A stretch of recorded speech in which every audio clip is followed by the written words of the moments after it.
नमस्कार विद्यार्थी मित्रांनो, आज आपण या ठिकाणी कालच्या व्हिडिओला आपण rules of debit and credit traditional approach बघितला. आज आपण या ठिकाणी मॉडर्न अप्रोच हा बघणार आहोत. आता मॉडर्न अप्रोच मध्ये या ठिकाणी आपल्याला personal account, real account, then nominal account या 3 अकाउंट नुसार आपल्याला when debit and when credit, आपल्याला डेबिट कधी द्यायचं आणि क्रेडिट हे कधी द्यायचं आपण या ठिकाणी बघणार आहोत. आता हे जे डेबिट आपण ज्या वेळेस देतो, क्रेडिट ज्या वेळेस देतो, त्यावेळेस एकतर ऍसेट इन्क्रीज होते किंवा ऍसेट डिक्रीज होते. एकतर एक्सपेन्सेस इन्क्रीज होतात और एक्सपेन्सेस डिक्रीज, और रेवेन्यू इन्क्रीज और revenue decrease. Revenue means gains, आपलं उत्पन्न. मग अशा वेळेस आपण या अप्रोच नुसार काय काय आपण अभ्यासायचं. मॉडर्न अप्रोच नुसार rules of debit and credit आपल्याला या ठिकाणी असेट्स दिलेली आहे विद्यार्थी मित्रांनो. की आपल्याला असेट मध्ये building, machinery, goodwill, government bond, land and building, plant and machinery, any types of assets, आपल्याला कुठल्याही प्रकारच्या जर आपल्याला या ठिकाणी ऍसेट आपल्याला जर दिल्या, एनी टाइप्स ऑफ ऍसेट्स, डोळ्याने दिसणारी सगळी मालमत्ता, मग एनी टाइप्स ऑफ ऍसेट्स, मग आपल्याला कुठलीही मालमत्ता आपल्याला त्या ठिकाणी जर दिली तर त्या मालमत्तेमध्ये एनी टाइप्स ऑफ ऍसेट, ज्यावेळेस ती any types of assets he increase होते म्हणजे आपल्या मालमत्तेमध्ये वाढ होते. इन्क्रीज मीन्स मालमत्तेमध्ये होणारी वाढ. ज्या वेळेस आपल्या मालमत्तेमध्ये वाढ होते म्हणजेच मालमत्ता आपल्याकडे अधिक होते, त्यावेळेस when any types of asset increase in our institution or institute, आपल्या संस्थेमध्ये जर एखादी मालमत्ता वाढत असेल तर त्यावेळेस त्या मालमत्तेला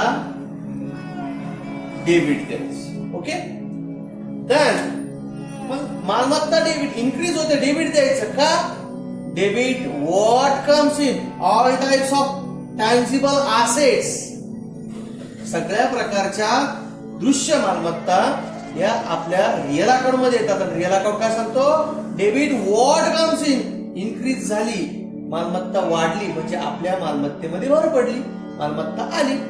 डेबिट व्हॉट कम्स इन. म्हणून एनी टाइप्स ऑफ ऍसेट जर वाढली तर इन्क्रीजेस, जर झाली तर डेबिट द्यायचं. When any types of asset is decrease than credit. का क्रेडिट द्यायचं? Credit what goes out, asset मग आपली या ठिकाणी बिल्डिंगची व्हॅल्युएशन कमी झाली, डेप्रिशिएशन आलं, ऍसेटची व्हॅल्युएशन कमी झाली, ऍसेटची व्हॅल्युएशन घसरली म्हणजे त्या ठिकाणी आपल्याकडून मालमत्तेची व्हॅल्युएशन डिक्रीज होते. देन ही झाली assets.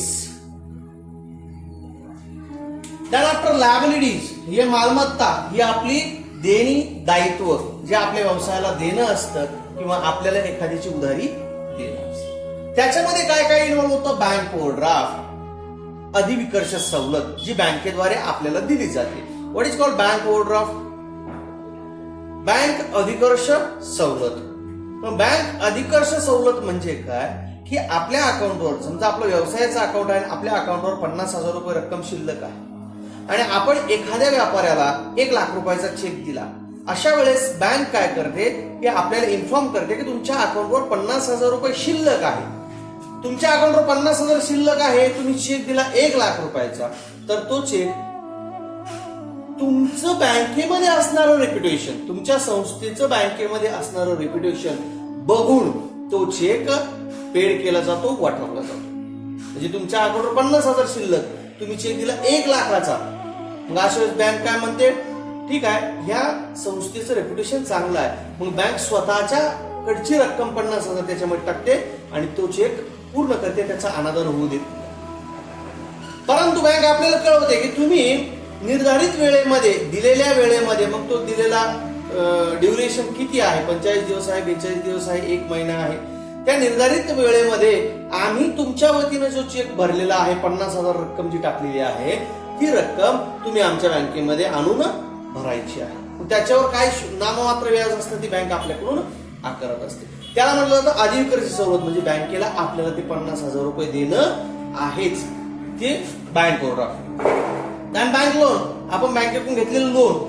Than outstanding expenses, all types of outstanding expenses, करावायचे असलेले खर्च किंवा द्यायचे राहिलेले खर्च, like that outstanding expenses. Then creditors, आपले जे काही ऋणको असतात किंवा आपण ज्यांच्याकडून माल घेतो, आपले जे काही सावकार असतात, त्याला आपण क्रेडिटर्स म्हणत असतो. पण any types of liability, any types of liability, liability मध्ये बिल्स पेबल येतात, क्रेडिटर्स येतात, बँक ओव्हरड्राफ्ट येते, बँक लोन येतं, एक्स पर्सन लोन येतं, पार्टनर्स लोन येतं, अनेक प्रकारची आपल्याला देणी असतात. ही देणी, मग आपल्याला जर आपलं देणं वाढलं, आपलं दायित्व वाढलं, आपल्यावरचं कर्ज आपलं वाढलं, आपल्याला देणं आहे ते वाढलं, म्हणजे इन्क्रीज होणं. आणि जर आपल्याला आपलं देणं जर कमी झालं, फॉर एक्झाम्पल क्रेडिटर्स किंवा व्यापाऱ्याला आपल्याला 1,00,000 रुपये देणं आहे, व्यापारी म्हणला ठीक आहे 20,000 रुपये तुला डिस्काउंट देतो, 80,000 रुपये मला आणून दे, म्हणजे आपलं देणं हे कमी झालं, डिक्रीज झालं. देणं वाढलं आणि देणं कमी झालं. देणं कमी झालं म्हणजे आपला फायदा आहे, देणं वाढलं म्हणजे आपला तोटा. मग व्हेन लायबिलिटीज, आपलं दायित्व वाढलं, लायबिलिटीज डिक्रीज झाली, लायबिलिटी ही आपली कमी झाली, मग अशा वेळेस काय, तर लायबिलिटीला काय द्यायचं, डेबिट द्यायचं. लायबिलिटी कमी झाली म्हणजे आपला फायदा असतो, म्हणून decrease the liability. When decrease the liability, applying debit rules. Then when increase liability, आपली लायबिलिटी वाढली, देणं वाढलं, credit all, credit what goes out, म्हणजे आपलं देणं वाढलं की आपली त्या ठिकाणी लायबिलिटी इन्क्रीज झाली, credit. Then after capital, capital account, Kishore account, Reena account, Raman Shyam trading account, Sarika and company trading account, etcetera personal account. मग ज्या ज्या बाबतीत कॅपिटल पर्सनल अकाउंट आहे, Kishore capital, Reena capital, Raman Shyam trading company capital account, Sarika and company capital account, Ramesh account, Suresh account, Dinesh account, etcetera personal account मध्ये ज्या ज्या बाबी येतात त्या सर्व. When capital decrease, than debit. And when capital increase, मग ज्यावेळेस पर्सनल अकाउंट किंवा कॅपिटल डिक्रीज होतं त्यावेळेस डेबिट द्यायचं, व्हेन इन्क्रीज त्यावेळेस क्रेडिट द्यायचं. रिव्हेन्यू अँड गेन्स, आपलं उत्पन्न किंवा मालमत्तेत होणारी वाढ कशा कशा प्रकारे होते, interest received, discount received, commission received, rent received, salary received, any types of receiveds, कोणत्या कोणत्या मार्गाने आपल्याला प्राप्ती झाली, आपलं उत्पन्न वाढलं, आपल्याला पैसा मिळाला, ते सगळं रिव्हेन्यू और गेन्स, मालमत्तेमध्ये होणारी वाढ. मग कोणकोणत्या प्रकारे आपल्याकडे पैसा आला, व्हेन रिव्हेन्यू और गेन्स, ज्या वेळेस मालमत्तेमध्ये होणारी वाढ किंवा आपलं उत्पन्न ज्या वेळेस वाढतं, इन्क्रीज होतं. दॅन क्रेडिट, ज्या वेळेस आपलं उत्पन्न वाढतं त्यावेळेस क्रेडिट द्यायचं. बिकॉज नॉमिनल अकाउंटचा नियम काय सांगतो, credit all incomes and gains. Credit कुणाला द्यायचं, सर्व प्रकारचे फायदे आणि मालमत्तेमध्ये होणारी वाढ. Credit all incomes and gains.